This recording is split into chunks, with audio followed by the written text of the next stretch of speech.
Graça e a paz, meu irmão. Convido você a abrir a sua Bíblia no livro do Gênesis, capítulo 17. Faremos a leitura apenas do versículo 1, que nos diz assim: Quando atingiu Abrão a idade de 99 anos, apareceu-lhe o Senhor e disse-lhe: Eu sou o Deus Todo-Poderoso. Anda na minha presença e ser perfeito.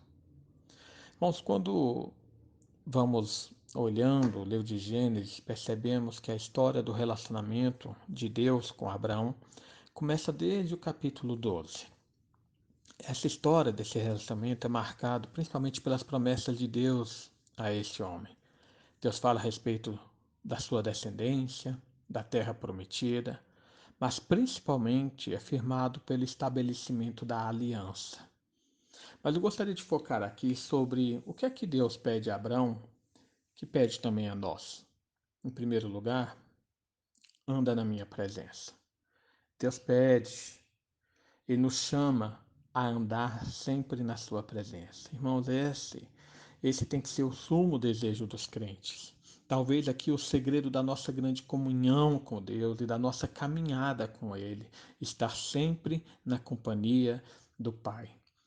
Quando abrimos logo no início da história bíblica, em Gênesis capítulo 5, versículo 24, nós vemos ali um relato extraordinário quando, no momento em que é descrito toda a descendência da história da humanidade, o crescimento e o desenvolvimento da humanidade, de repente o historiador bíblico ele para e fala e diz que Enoque andou com Deus. Semelhantemente, no capítulo posterior, no capítulo 6, versículo 9, ele faz a mesma observação a respeito de um outro homem chamado Noé. Noé andava com Deus. Depois disso, nós vemos várias exortações de Deus. Depois que o povo de Israel já foi constituído, Deus chama esse povo não apenas para andar na sua presença, mas também o exorta a não andar segundo os costumes dos outros povos, a não andar segundo os estatutos e os pensamentos dos povos pagãos. Por exemplo, a gente vê isso em Levítico capítulo 20, no versículo 23. É interessante que quando passamos para o Novo Testamento, nós vemos também a mesma exortação que Paulo faz à igreja, lá em Efésios capítulo 4, versículo 17, a não andarmos conforme os gentios. Irmãos, andar com Deus é algo que deve ser o anseio da nossa vida. Aos profetas, por exemplo, profeta Miqueias, capítulo 6, versículo 8, Deus faz 3 pedidos que resumem a nossa caminhada cristã.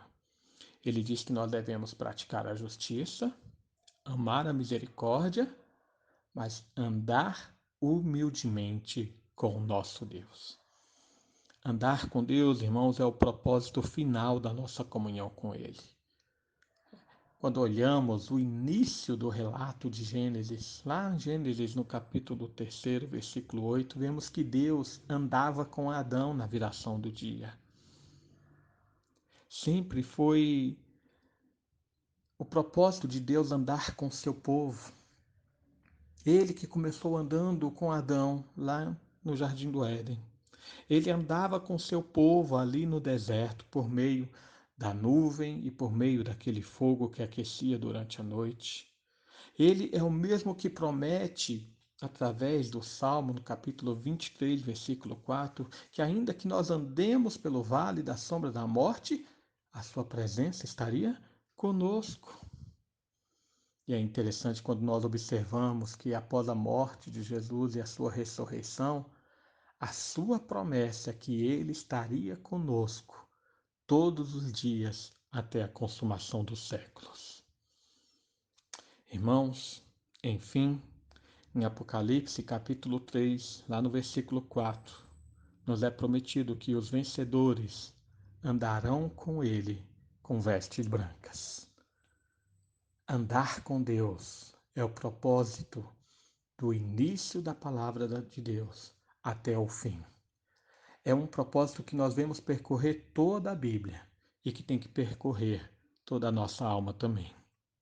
Mas além de andar com Deus, o segundo ensino aqui do nosso texto é que Deus pede a Abraão e também pede a nós que sejamos perfeitos.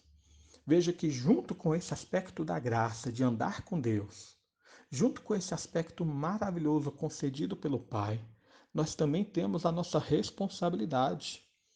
Andar com Deus exige de nós uma postura, um comportamento que nos leva então à santificação. Vemos isso Jesus falando na, no Sermão do Monte, em capítulo 5 de Mateus, versículo 48, ao dizer: Sede vós perfeitos, como perfeito é o vosso Pai celestial. Portanto, a gente vê que essa perfeição exigida de Deus a Abraão é a mesma perfeição que Jesus exige dos seus servos no Novo Testamento. Faz parte do propósito de Deus que nós sejamos santos, perfeitos, habilitados para toda boa obra, como diz Paulo. Claro que sabemos das nossas falhas e como nós não conseguimos alcançar esse alvo por causa dos nossos pecados. Nós somos falhos, somos imperfeitos e por nós mesmos, pelos nossos próprios méritos, jamais conseguiremos alcançar esse objetivo. Mas foi justamente por isso que Jesus morreu ali na cruz, para perdoar os nossos pecados e alcançar a perfeição, a justiça que nós não conseguimos alcançar por nós mesmos. Recebendo, portanto, a justiça conquistada então por Cristo ali na cruz, nós temos que andar com essa responsabilidade na busca ainda pela perfeição e na busca pela santificação, não pelos nossos próprios méritos, mas pelos méritos de Cristo ali na cruz. Devemos lembrar da exortação que o autor de Hebreus, lá no capítulo 12, versículo 10, diz: Sem santificação ninguém verá o Senhor. E como Paulo declara em Efésios capítulo 1, versículo 4, nós somos chamados para sermos santos, chamados para sermos perfeitos. Na glória eterna, alcançaremos de forma plena essa perfeição.